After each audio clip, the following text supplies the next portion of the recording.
So we've got Max Stedman here today. Welcome, Max, and thanks for being here, mate. We're just going to hand over all the products that we're going to support Max with this year.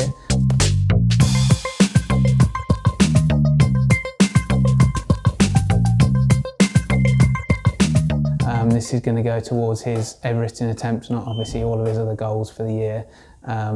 Pretty happy with it so far? Yeah, all good. Yeah, I'm really excited to start using the stuff again. We used it in 2018 as a team, and that was arguably, apart from the start last year when I won Tour of Antalya, that was probably easily one of my best years on the bike. Yeah. So I'm really excited to get back working with Rota. Yeah. Obviously, you've told us you're going to attempt Everesting again for a second time. Do you feel completely ready for that? How's your training been going over lockdown? And is there any sort of specific training that you've been doing for this attempt that you didn't do last time?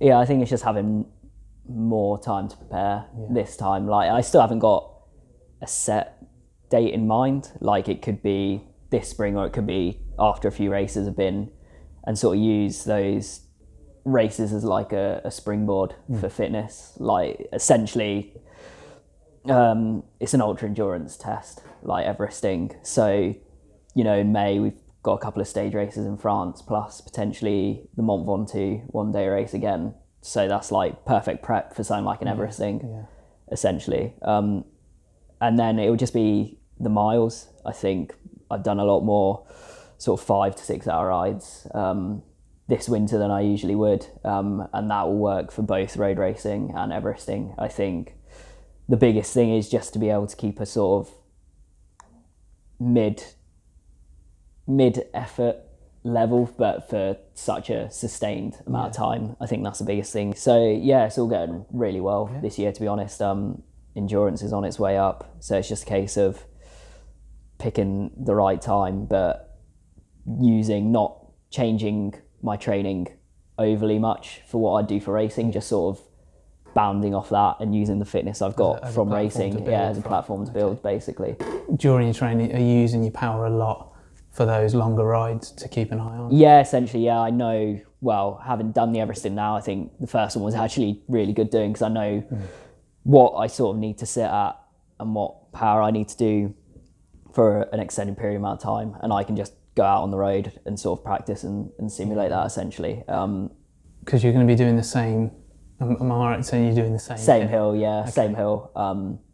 So maybe different weather conditions, but essentially it's, I mean, it is brutally simple, but very easy to sort of calculate what kind of effort or what performance you're going to be able to do once you've done it once, essentially. So yeah, it'll be good. Okay.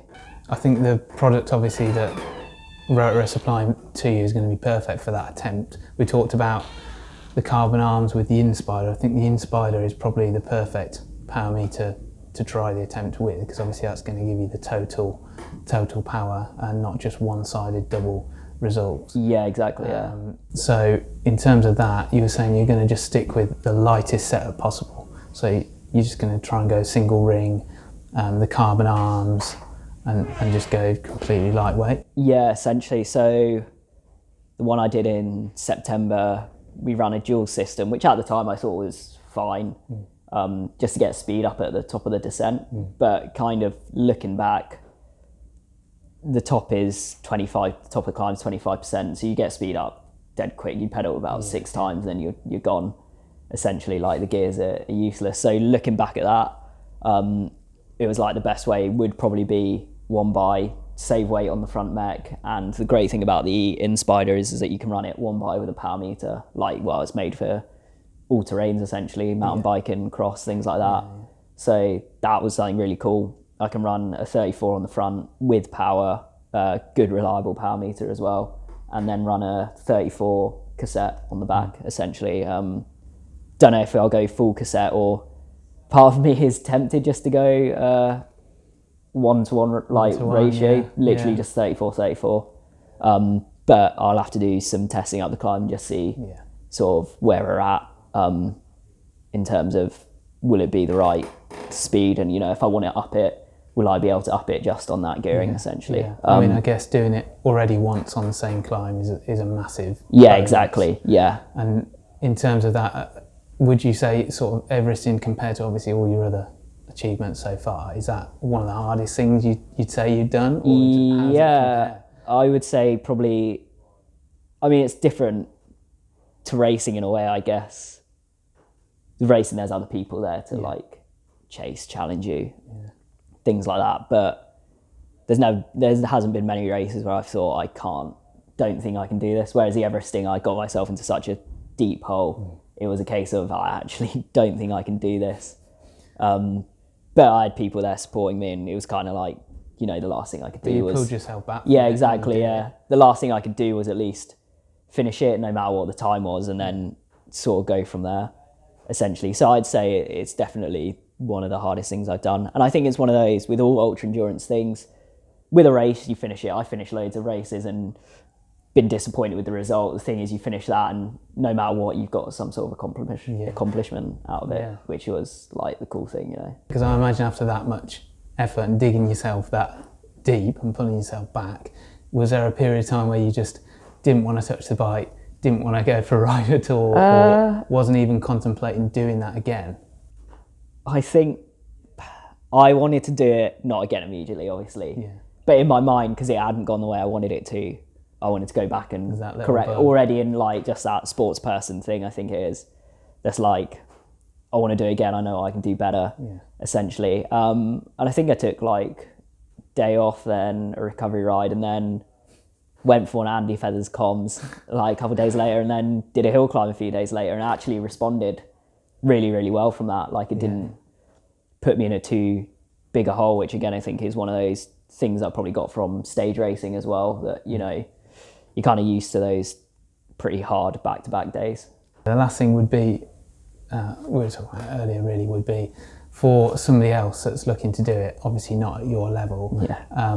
Would you have any tips for more of an amateur rider or somebody that's looking to really, really challenge themselves? Yeah, I had this question actually. I did a little talk for Portishead Cycling Club, and there are a few people on there who's thinking of giving it a go. And I think my biggest thing would be, if you're starting with it, choose a climb that if you do start to blow up on, you can still get up it in sort of a comfortable fashion. Like, it's not going to be so steep that once you blow, you're not going to be able to go up it. If you blow, you've still got like the gradients low enough that you can sort of track your way up it, and just plan really well. Go out easier than you think you should, as like that last 2 hours, no matter what sort of state you're in, that last quarter, it will bite hard. So you want to go out almost like it feels like a recovery ride. Because really back yourself up. Keep your eyes on your numbers exactly. as well.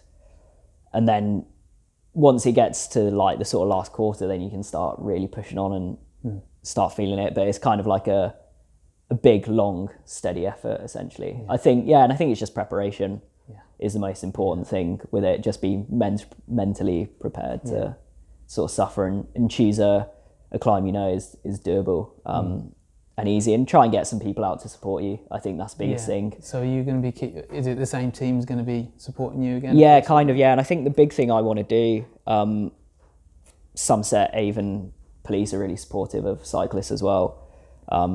So we might be able to partially close the road or things like that. But essentially what I wanted to do the first time was trying to create like a sort of party atmosphere, make a big day event of it, which I couldn't. Rule of 6 came in. So it was one of those where it had to be sort of quiet down.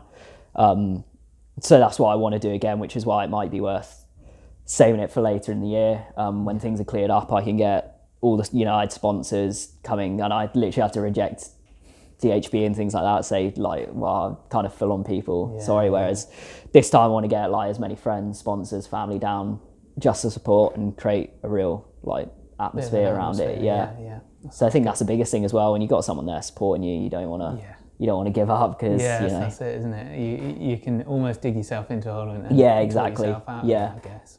But when somebody else is there, it's almost like it'd be very easy just to stop when there's no one else there to really, but when everyone's turned up and someone's there helping you feed and things like that, I think that would also be my other tip, is take a lot of nutrition, try and eat something every 20 minutes, half Yeah. hour. You know, even if you are doing it on your own, make sure your car's at the bottom of the climb. Yeah, Just so you can stop every now and then and refill your bottle, get a bar, get a gel. And I guess crucially, do the same things on your training rides as well. Yeah, exactly. You got to train Yeah, you can't just how you'd chuck race. something down.